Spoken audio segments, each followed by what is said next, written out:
RTV app వార్తల్ని క్షణాల్లో చదివే అవకాశం ఉంటుంది. ఒక న్యూస్ పేపర్, ఒక టెలివిజన్ ఛానల్ మీ చేతుల్లో ఎప్పుడు ఉంటాయి.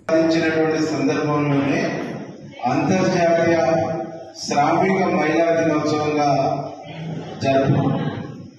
జరుపుకుంటున్నటువంటి కార్యక్రమం దేశవ్యాప్తంగా అన్ని దేశాల్లో డిఫరెంట్ వేరు తేదీలలో జరుపుకుంటూ రావడం జరిగింది. ఆ తర్వాత 1910లో ప్రపంచంలో ఉండే అన్ని దేశాల్లో ఉండేటువంటి మహిళలు ఒక కార్యక్రమాన్ని నిర్వహించుకుంటారు. మార్చి 8 నాడు, అంటే వేరు దేశాలలో జరుపుకుంటున్నటువంటి కార్యక్రమాన్ని మార్చి 1910లో ఒక డేటున మార్చి 8 నిర్వహించుకుంటారు. ఆ తర్వాత 1977లో ఐక్యరాజ్య సమితి ప్రపంచవ్యాప్తంగా మార్చి 8ను అంతర్జాతీయ మహిళా దినోత్సవంగా నామకరణం చేసింది. ఆ నామకరణంలో భాగంగానే, ఆ గుర్తింపులో భాగంగానే ఈరోజు మనం మార్చి 8ను జరుపుకుంటాం.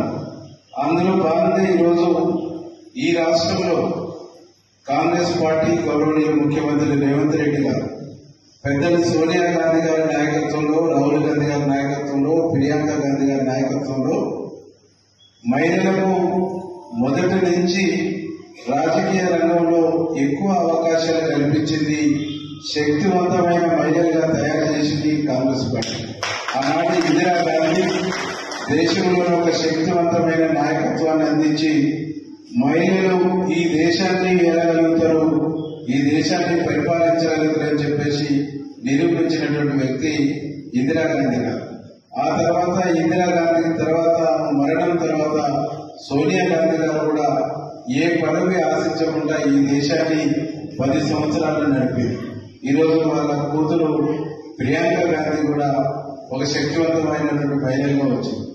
అదే కాన్సెప్ట్ తో ఈ రాష్ట్రంలో మహిళల్ని ఆనాడు రాజశేఖర రెడ్డి గారు ఉన్నప్పుడు సమభావన సంఘాలకు ఎక్కువ ప్రోత్సాహాన్ని ఇచ్చింది. మహిళల్ని మహిళా సాధికారత పేరుతోని శక్తివంతమైన మహిళలుగా తయారు చేయడానికి రాజశేఖర రెడ్డి గారు ప్రయత్నం చేశారు. పోయిన 10 సంవత్సరాలు మహిళా సంఘాలను పట్టించుకోలేదు. మహిళా సంఘాలకు పావల వడ్డీ అన్నారు, అవి కూడా ఇవ్వలేదు. ఈ రోజు మన ముఖ్యమంత్రి గారు వడ్డీ లేని రుణాన్ని ఇస్తూ మహిళల్ని అన్ని రకాలుగా ప్రోత్సహించేటువంటి కార్యక్రమాన్ని శ్రీకారం చుట్టారు. రాష్ట్ర ప్రభుత్వం గౌరవ ముఖ్యమంత్రి గారు మీకు మహిళా సంఘాలకు ఆర్టీసీలో అద్దె బస్సులు తీసుకున్నారు. గౌరవ డబ్బులున్న వాళ్ళు బస్సులు కొని ఆర్టీసీలో పెట్టి దాని నుంచి వచ్చేటువంటి లాభాలు తీసుకున్నారు.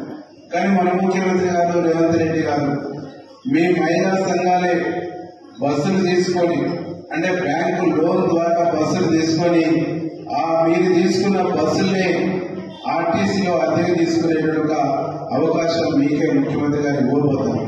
దాంతో పాటు ప్రభుత్వం ఎక్కడైతే ప్రభుత్వ భూమి ఉండదో, 1 ఎకరం 2 ఎకరాల ప్రభుత్వ భూమి ఉంటే దాంట్లో 1 ఎకరం ఉన్న మహిళా సంఘాలకు సోలార్ ప్లాంట్స్ పెట్టించి దాన్ని మీరు ఉత్పత్తి చేసే సోలార్ పవర్ ని ప్రభుత్వం కొనేటువంటి ప్రయత్నం చేస్తాం.